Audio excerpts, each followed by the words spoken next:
Revenge with Karen. They played Mariah Carey like it was some kind of anthem for professional betrayal. All I want for Christmas is you echoing through the conference center as I stood beside the sad excuse for cheese platter, watching my own eulogy play out in slow motion. Red and green uplights blinked against silver tinsel, while my name, wasn't even mentioned during Diane's big speech about the team that got us here. 7 years building that compliance division from duct tape and panic attacks.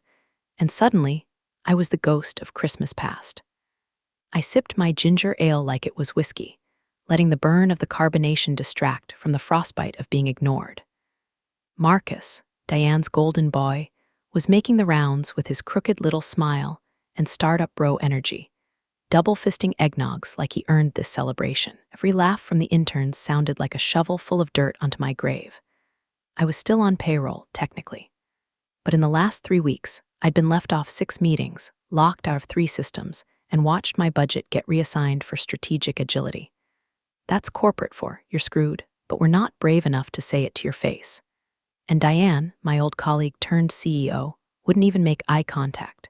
She stood near the bar with a flute of champagne, all icy poise and botoxed indifference, acting like we hadn't shared late-night panic calls during regulatory deadlines, like I hadn't covered for her when she forgot to renew the SOC2 license in 2019.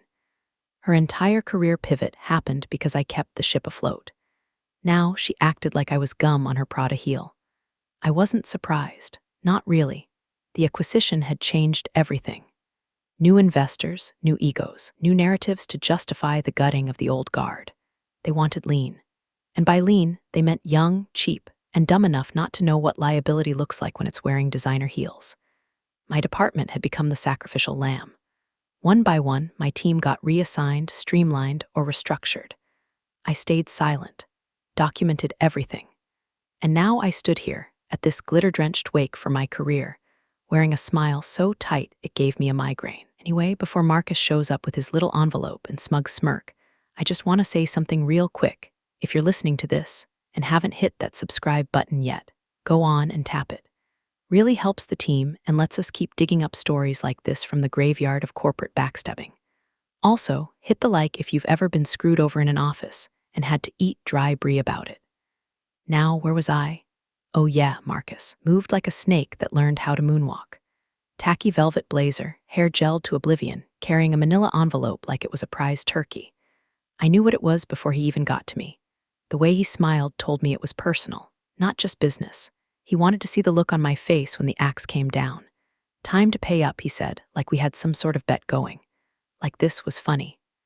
Diane watched from the bar, face unreadable now. Marcus handed me the envelope like it was a joke, and I opened it without blinking. Termination effective immediately. No severance. Legal boilerplate, signed off by Diane, witnessed by their high-powered outside counsel, Jeff something with his Rolex and reptile eyes, pretending to sip cider while watching me for signs of a meltdown. But I gave them nothing. I smiled. I reached into my purse and pulled out a single sealed envelope. White. Thicker than it looked. Handed it directly to Jeff. "Merry Christmas," I said. He frowned, confused, took it. I turned on my heel and walked out of the party, out into the cold. Snow was just starting to fall. I didn't look back, didn't have to. I'd already pulled the pin. They just didn't know it yet. Marcus had the swagger of a man who thought he'd just solved world hunger with a PowerPoint.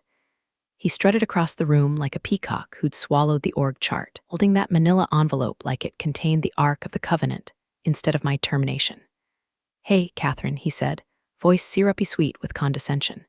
"Time to pay up." I almost laughed. The line was rehearsed, like he'd practiced it in front of a mirror with his Bluetooth in, pretending to be the Wolf of Wall Street. Behind him, Diane watched with her arms folded, lips curled into the kind of smile you give when someone else cleans up your mess for you. She looked like the villain in a Hallmark Christmas movie right before she gets hit by a karma snowplow. I didn't flinch, didn't blink. I took the envelope, opened it, scanned the words like they weren't already etched into my spine. "This letter serves as formal notice, blah, blah, blah. Effective immediately, sure. No severance due to cause cute. Cause being whatever Marcus and Diane conjured out of thin air, probably insubordination or inability to align with leadership vision. Translation: you remembered too much and kept too many receipts. I pulled the pen from my purse, clicked it once, and signed with the same hand I once used to carry this company's compliance program on my back through 2 acquisitions, 3 regulatory sweeps, and a goddamn cyber incident they still pretend was just an unexpected system update. My signature looked elegant, effortless, but inside, I was holding 1,000 volts steady behind my ribs. Then I reached into the same purse and pulled out my little surprise, a white envelope, thick, crisp, sealed. No markings, no drama. Could you give this to Jeff? I said like I was asking someone to drop off dry cleaning. Marcus blinked. What's that? Just something for legal, nothing urgent. Jeff, the outside counsel, partner at one of those white shoe firms with a name that sounds like a family curse, already making his way over, sensing a shift in temperature. He took the envelope from my hand without a word. No eye contact, just a lawyer's half-smile, probably thinking it was a polite goodbye or maybe an attempt to negotiate. Bless his heart. He tucked it under his arm as Marcus leaned in too close. No hard feelings, right? He said. You had a good run. Honestly, Diane said you were one of the best. Just wrong time, wrong leadership. I smiled. Oh, hard feelings? I'm just glad I had the foresight to tie up a few loose ends. He tilted his head. Loose ends? I sipped the last of my ginger ale and tapped the empty glass against his chest. Marcus, you've always had a gift for underestimating people. I just hope it doesn't become a liability. His smirk faltered, just for a second. The music swelled again. Someone had queued up Last Christmas, and I almost choked on the irony. I turned toward the doors. My coat was still at the check-in table. My heels were starting to pinch. But my posture? Perfect. Shoulders back, chin high. Behind me, I heard Jeff tear the seal on the envelope. What was inside wasn't a goodbye. It wasn't even a threat. It was a memo, time-stamped and notarized, detailing a pattern of vendor misrepresentation, cost report fraud, and tampered audit trails, each one tied directly to system credentials that should have been deactivated but weren't. Referenced Clause 17B of the Post-Acquisition Compliance Charter, when I wrote, and flagged 2 specific subcontractor IDs that were altered by Marcus. With Diane's approval, and worst of all, it contained a digital breadcrumb. One that activated a kill switch protocol the second my termination was finalized. A protocol designed to alert federal compliance monitors if specific conditions were met, including my removal without cause and without review. I thought they were firing a liability. They just fired the fuse.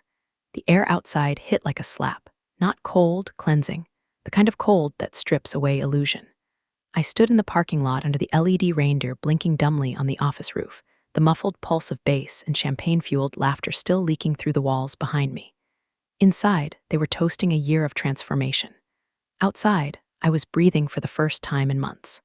Funny thing was, this didn't start with vengeance. There was no master plan, no dramatic montage of me hunched over a keyboard, plotting their downfall with ominous background music. It started with me trying to do my damn job. 3 months ago, I was still fighting for that team, still fielding late-night Slack messages, still believing I mattered, until I didn't. It was subtle at first.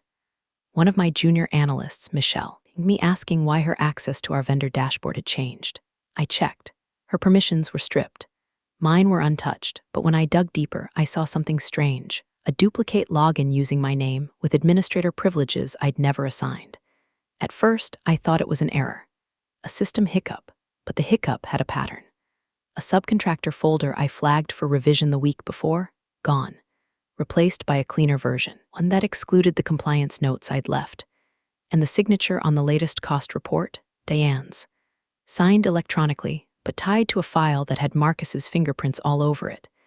Metadata doesn't lie, not if you know where to look. I documented it, quietly, screenshot, backup, external hard drive, timestamp.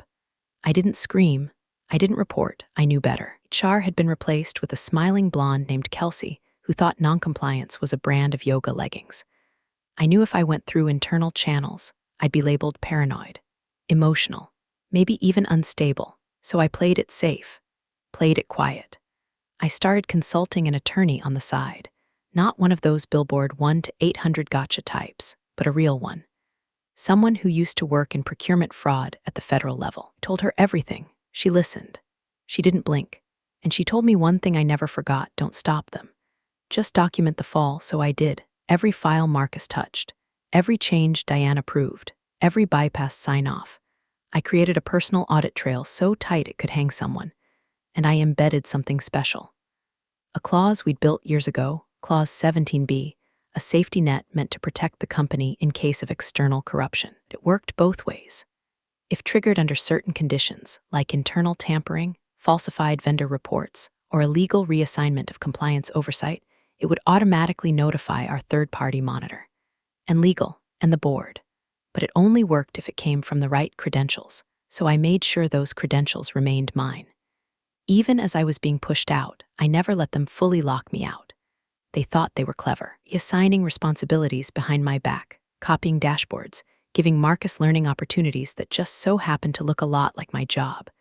But they never understood the bones of the system. I'd built them. They painted over the walls. I owned the blueprints. It wasn't personal, not then. It was protection. My insurance policy. My quiet rebellion against the erasure I felt crawling toward me like mold in the walls. I didn't want to destroy anyone. Then Marcus smiled. Then Diane signed, and something in me broke and reformed, not angry, not even sad, sharp. I stood there in the winter dark, my breath fogging in the air, and I realized this was the first time in months I didn't feel small, didn't feel erased. The silence wasn't lonely anymore, it was peace. They fired the wrong person, and the system knew it. Now it was just a matter of time. It started with a name that wasn't quite mine. K. Briggs Admin 2 looked harmless, looked like a typo. But it was logging in at 2:43 a.m., modifying subcontractor documents I hadn't touched in weeks. The audit log showed uploads from that credential to our shared vendor portal, right into folders I had locked, folders with reports that had already been signed off and submitted to compliance. That's when I knew Marcus wasn't just shadowing my job. He was using me, ghostwriting over my authority, piggybacking on my credentials like a parasite in a tailored blazer. One file in particular made my stomach twist. A report from a security vendor we'd flagged months earlier for inconsistent time card reporting. They'd padded hours on 3 contracts, all federal. That meant taxpayer money. That meant prison if anyone cared enough to prosecute. I'd written the internal escalation myself, marked it do not approve until verified. Yet here it was, uploaded, stripped of all my notes, with Diane's signature digitally stamped at the bottom. I pulled the metadata. It wasn't just removed, it was replaced. Erased like I'd never written it. And Diane, she knew, had to. You don't sign a 7-figure cost certification blind, especially not one tied to a federal subcontractor. I didn't cry. I didn't rage. I cataloged every document edit, every duplicate login, every backdated upload and falsified certification, mirrored the server on an encrypted drive, isolated a copy of the old report versions in an offline vault, created redundancies, cloud backups under anonymous aliases. My plan wasn't to drop a bomb. It was to rig the wires and wait. Clause 17B was never meant to be used like this. We'd written it back when the company was still honest, when leadership believed in protecting the integrity of vendor data. It was a kill switch built into our compliance charter. Any internal stakeholder was improperly terminated, especially someone tied to active oversight of federal contracts.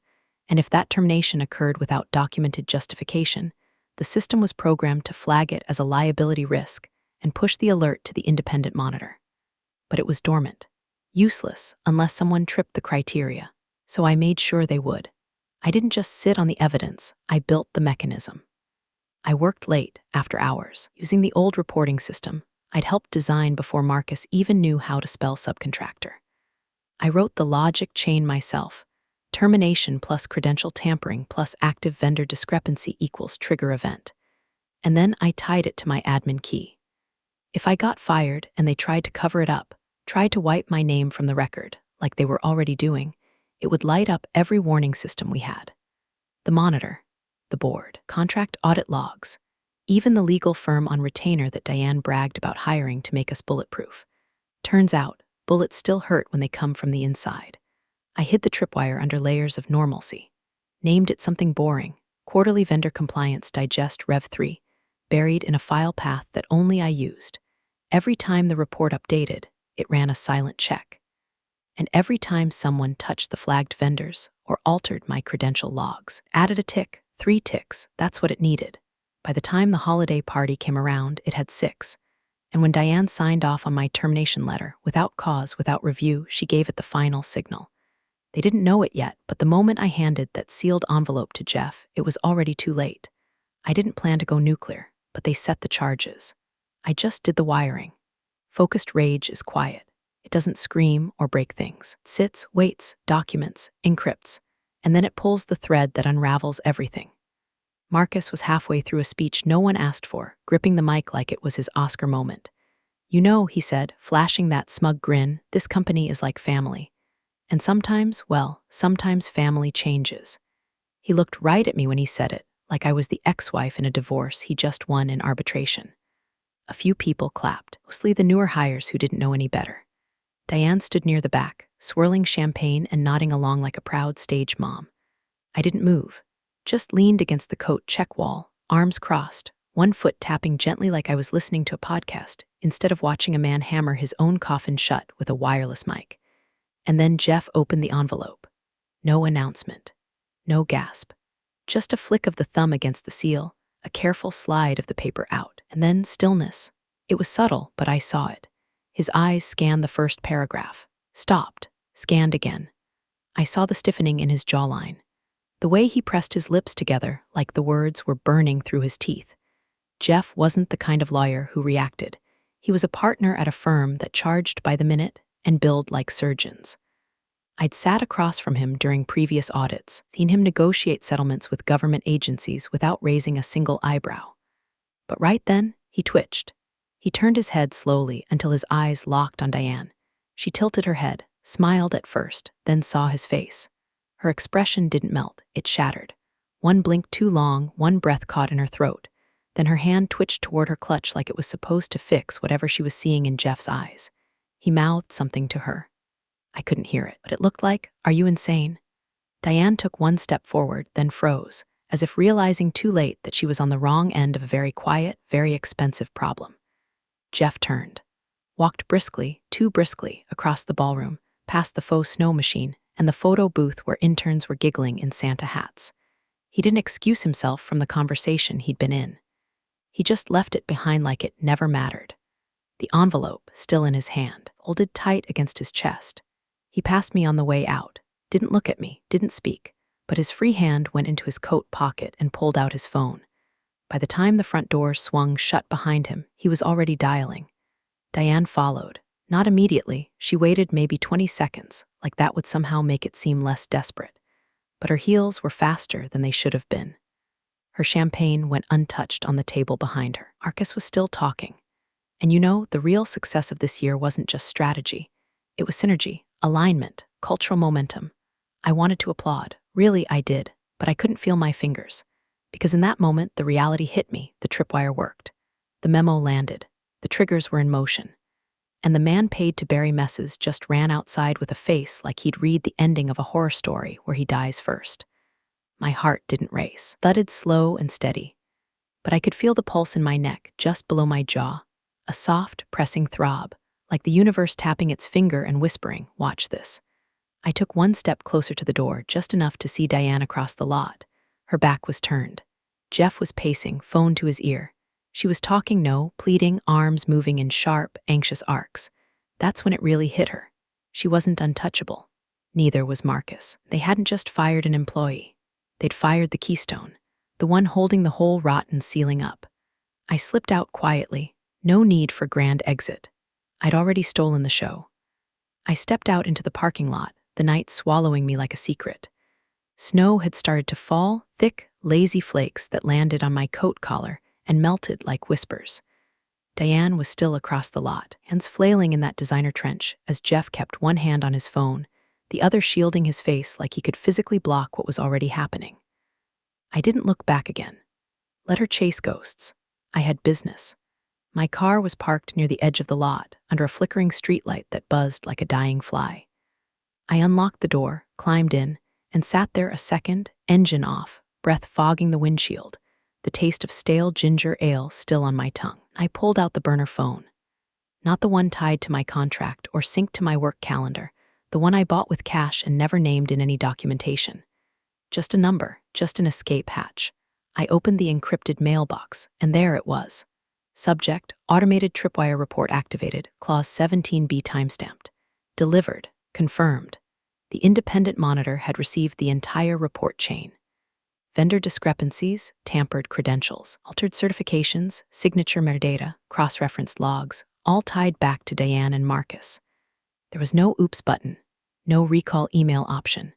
The kill switch I built didn't ask for permission. It didn't wait for approval. It simply delivered. The PDF attached to the alert had the trail map, every flag I'd compiled, indexed, and color-coded. Every file was stored in a secure legal Dropbox accessible only by the Monitor legal counsel. And, thanks to the escalation clause, the board, I hadn't just pulled receipts. I'd built a damn filing cabinet and bolted it to the lobby of the SEC. A warmth bloomed in my chest, not joy, not even pride.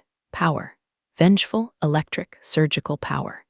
The kind you only feel when the people who erased you finally realize you had the pen the whole time.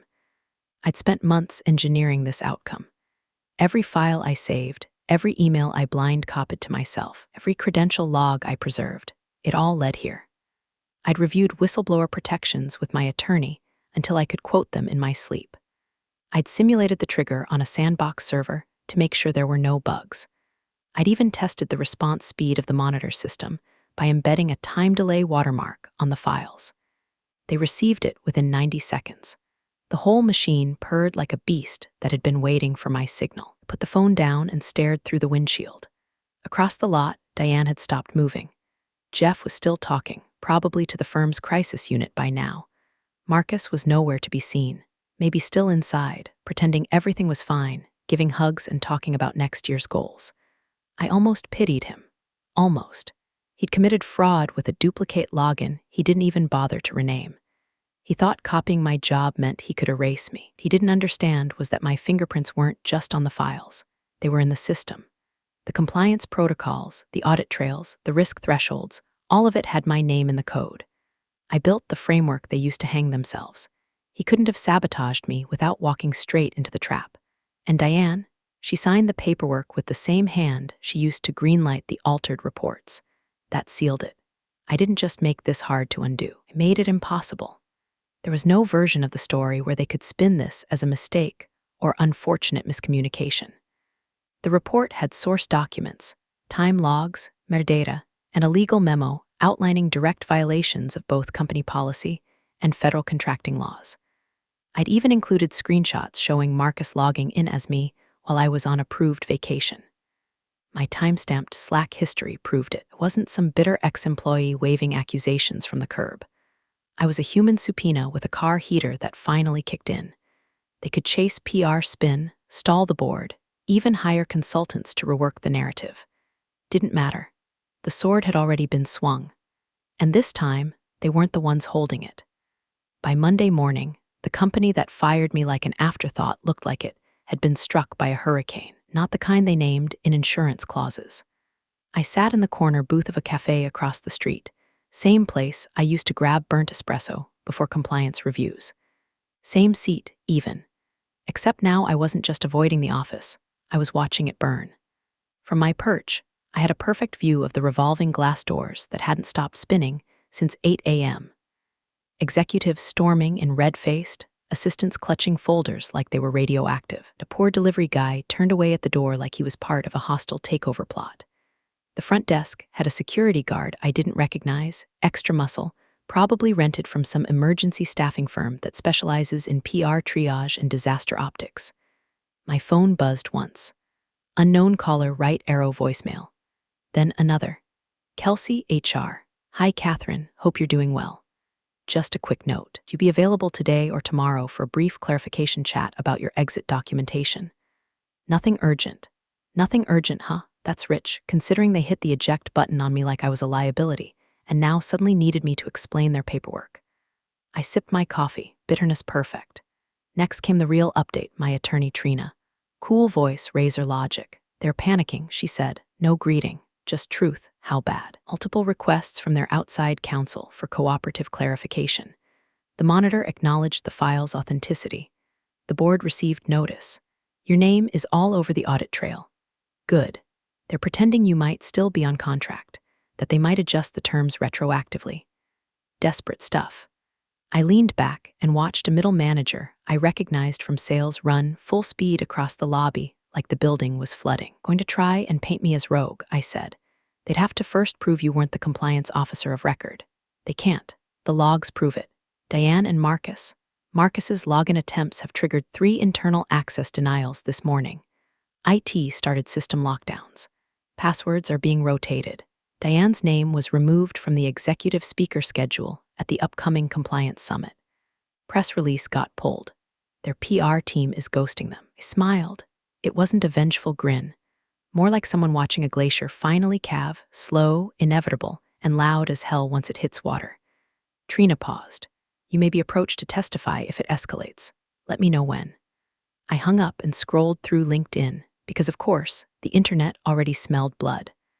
One former analyst posted, anyone else notice the entire leadership page at company just got updated, as a few ex-employees had tagged each other in comments with popcorn emojis.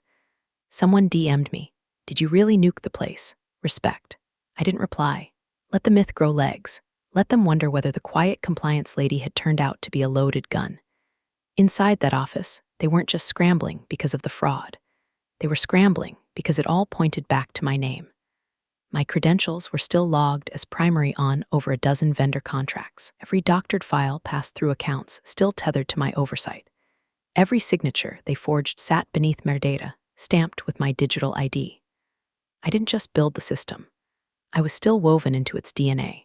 So when the auditors came knocking, and they would, they'd follow the chain of trust. And trust, in compliance, is blood.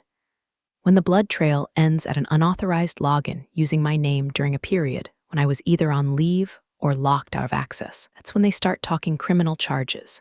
Not against me, against the ones who used me like a ghost in the machine. I watched a board member step out of a black car, face pale, phone pressed to his ear like a lifeline. The guard opened the door without a word. The man walked inside like he was bracing for a funeral. And I thought, this is what happens when you fire your insurance policy. By Thursday, the cracks weren't just showing. Were gaping sinkholes swallowing every polished lie they'd propped the company on. First came the investor statement. Bland, desperate, riddled with words like realignment and unexpected revelations. I read it between bites of my tuna melt and laughed out loud when I saw the phrase leadership transitions consistent with long-term goals. Translation: Diane got the boot. Her photo vanished from the leadership page like it had been exorcised. The little quote beneath her name, people over process, ironic to the point of violence. Marcus's bio disappeared too, though his removal was quieter. No press statement, no farewell, just 404 not found. I imagined him sitting in a borrowed apartment somewhere, flipping through a 3-ring binder of excuses, wondering which one would stick when the subpoenas started flying. Board members began resigning like rats off a sinking yacht. 2 in 24 hours. One posted some nonsense on LinkedIn about pivoting toward more purposeful work, which was the corporate way of saying, I don't want my name anywhere near this dumpster fire when the DOJ comes calling. I didn't celebrate, I observed, like a scientist watching a specimen die under glass. Then came the email, polite, polished, predictable. Subject, confidential settlement opportunity for your consideration. Only it was from a partner at their outside counsel firm, not Jeff, but someone higher up. They were offering a settlement in exchange for silence. A generous one, too, mid-6 figures, tax neutral. NDA required, of course. Full release of liability. Language carefully crafted to keep me out of any filings, statements, or testimony. Even included a line about how continued discourse in the public or regulatory sphere would be disruptive to ongoing restructuring efforts. Disruptive. That word did it. As if I was the one wrecking things. As if I hadn't been dragged behind the cart, forgotten, replaced, and then cut loose like a bad investment. I didn't even respond at first. I let it sit there for a day, blinking at me like a dare. I sent a single-line reply. No amount of money can buy accountability. Let's keep everything on the record. I felt nothing but clarity as I hit send. Let them sweat. They wanted to bury this like roadkill under a country highway, but I wasn't some fluke accident. I was a spotlight. And the longer it stayed on, the more rot they'd find. It was never about revenge, not really. That's the part people misunderstand. I didn't want to humiliate them. Didn't need fireworks or front-page exposés. I just wanted the truth to cost something. I wanted every executive who looked the other way to remember my name every time they clicked approve on a file they didn't read. I didn't ask for a platform, But now that I had one, I wasn't stepping down from it just because they tossed me a check with hush money stinking up the ink. My attorney called that night. "You sure about this? It's a clean offer." "I'm not interested in clean," I said. "I'm interested in consequences." Silence on the line, then a quiet laugh. "Damn, Catherine." By Friday, Diane was seen leaving the building with a banker's box and a face that looked like it had seen a ghost, and maybe she had. Maybe it finally hit her that the person she fired under twinkling lights and Motown covers wasn't just a liability on legs. I was the insurance policy, the firewall, the historian of everything they did wrong and thought no one noticed. I wasn't erasing anything. Not for them, not for peace, not for money. Truth, after all, doesn't expire just because it makes you uncomfortable. It accumulates. The ballroom was quieter than I expected. Not funeral quiet, respect quiet. The kind that hangs in the air after a revelation so heavy it leaves the whole room slightly tilted. It was the annual Regulatory and Compliance Oversight Summit, 4 words that used to make me want a fake food poisoning just to avoid the tedium. But this year I sat in the front row. My badge just said K, Briggs Consultant, no fanfare, no title, no company name. But that changed about 20 minutes in. They were discussing emerging threats in vendor oversight, the uptick in false subcontractor certifications, and how embedded compliance failures could go undetected for months, even years, till they metastasize into full-blown scandals. Standard doom and gloom stuff. Until one of the federal consultants took the mic and said, "Before we close out, I want to acknowledge a case study that's already being taught at 2 compliance training academies. It involves a quiet kill switch, a forensic trail built by one person, and a corporate leadership team that ignored every internal red flag until it cost them their careers." My stomach flipped. I knew what was coming. Still, it landed like a punch. He clicked the remote. A slide popped up, redacted email chains, blurred out vendor names, a partial screenshot of a signature block, mine, with everything except Briggs blacked out. He didn't say my name, not yet, but I could feel the heads turning toward me anyway. And then he did. "She's here today," he said. "The whistleblower responsible for exposing one of the most well-concealed procurement fraud cases we've ever seen. Please welcome Catherine Briggs." There was no slow clap, no swelling music, just a stillness, a sharp inhale from the room. The kind of reaction people give when a ghost they heard stories about walks through the wall and asks for coffee. I stood, nodded once. The applause came after, small, then louder. A few people stood. The consultant offered me the mic, but I didn't take it. I didn't need to say anything, because they all knew. The story had spread compliance forums, legal briefings, even whispered in corner offices, where risk-averse board chairs suddenly wanted to know who their whistleblower protections really protected. And the cherry on top, Marcus's name appeared on the DOJ watch list 2 weeks later. Marcus Levinson under indictment, false certification of federal contract documentation, electronic falsification of audit logs, credential misuse. Anne's attorney released a statement on her behalf. Miss Carter was unaware of any misconduct and deeply regrets placing undue trust in her team. Cute. She spent years building a puppet, and now she wanted to pretend the strings were invisible. But I wasn't finished. At the post-panel mixer, a CFO from a mid-sized logistics firm approached me. "We've heard of your work," he said carefully. "Our board's reviewing compliance infrastructure. Be honored to have your input." He handed me a card. By the end of the week, I had 12 offers, 5 consulting retainers, 2 speaking invitations, 1 board seat invitation with voting rights. My price tripled, and I didn't ask anyone's permission. Back in the hotel room that night, I opened the minibar, ignored the wine, and poured myself a tiny bottle of room-temp ginger ale. I stared out over the city skyline, phone buzzing every few minutes, lawyers, journalists, recruiters, all of them seeing me now.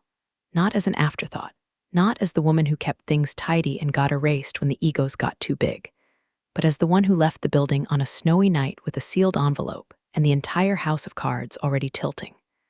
I took a sip and smiled. "You should have paid me what I was worth," I said to no one.